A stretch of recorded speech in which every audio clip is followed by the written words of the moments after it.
पुराने समय की बात है।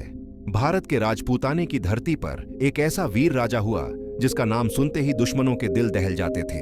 सम्राट पृथ्वीराज चौहान। अजमेर और दिल्ली पर शासन करने वाले इस राजा की तलवारबाजी, शौर्य और न्यायप्रियता की मिसाल दी जाती थी।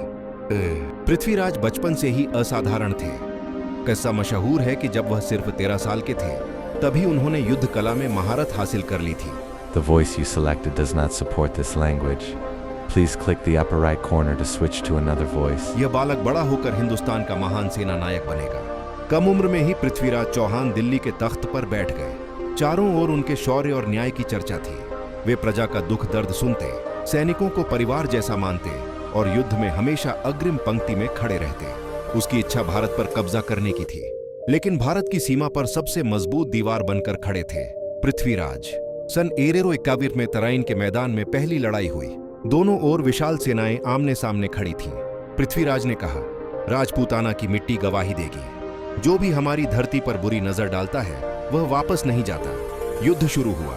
राजपूत योद्धा सिंहों की तरह झपट रहे थे। प्रतापी सेनापति संदीपानी के नेतृत्व में राजपूतों ने ऐसा प्रहार किया कि गौरी की सेना तितर बितर हो गई। मोहम्मद गौरी घायल हुआ और अगर पृथ्वीराज चाहते तो उसे मार सकते थे, लेकिन उन्होंने दया दिखाते हुए उसे जीवित छोड़ दिया। यही दया आगे चलकर भारी पड़ी। हार से बौखलाया गौरी अगले ही साल फिर लौटा, लेकिन इस बार गुप्त चालें लेकर। उसे पता था कि पृथ्वीराज खुले युद्ध में अजेय हैं, इसलिए उसने रात के हमले, घात और धोखे की रणनीतियां अपनाई।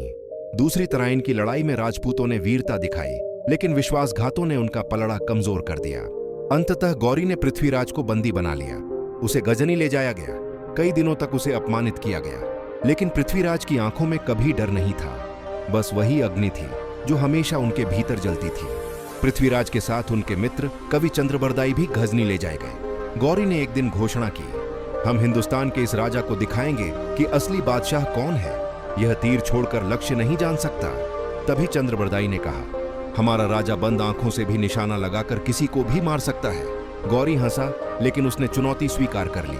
राजा पृथ्वीराज को तीर कमान दिया गया। उनकी आंखें पहले ही फोड़ दी गई थीं, लेकिन मन की दृष्टि अभी भी जागी हुई थी। चंद्रबरदाई ने कवित्त पढ़ा, 4 बांस 24 गज अंगुल अष्ट प्रमाण, ता ऊपर सुल्तान है मत चूके चौहान।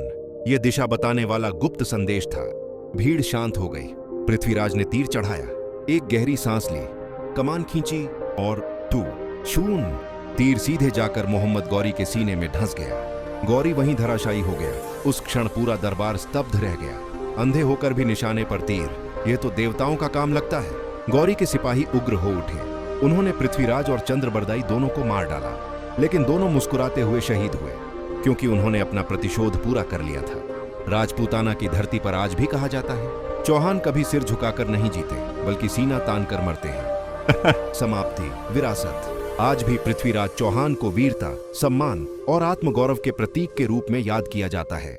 उनकी कहानी हमें सिखाती है, दया अच्छी है, पर दुश्मन को पहचानना उससे भी जरूरी है।